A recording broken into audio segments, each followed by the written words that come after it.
Am I a sea, or a sea serpent, that you set a guard over me? Job, chapter 7, verse 12. This was a strange question for Job to ask of the Lord. He felt himself to be too insignificant to be so strictly watched and chastened, and he hoped that he was not so unruly as to need to be so restrained. The inquiry was natural from someone surrounded with such insupportable miseries, but after all, it is capable of a very humbling answer. It is true that man is not the sea, but he is even more troublesome and unruly. The sea obediently respects its boundary, and even though the boundary is simply a belt of sand, it does not leap farther than its limit.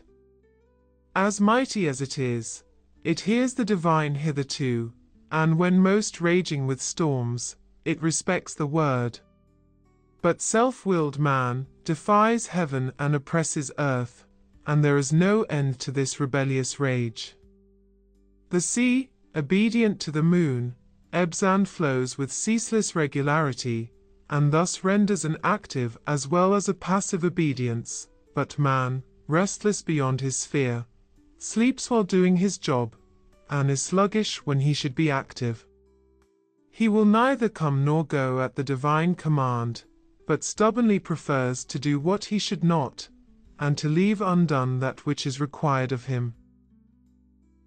Every drop in the ocean, every beaded bubble, and every yeasty foam flake, every shell and pebble, feel the power of law and yield or move at once.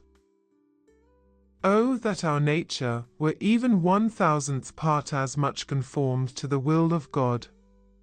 We call the sea fickle and false, but how constant it is! Since our fathers' days, and the old time before them, the sea is where it was, beating on the same cliffs to the same tune.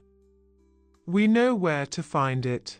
It forsakes not its bed, and changes not in its ceaseless boom. But where is man, vain, fickle man? Can the wise man guess by what folly he will next be seduced from his obedience? We need more watching than the billowy sea, and we are far more rebellious. Lord, rule us for your own glory.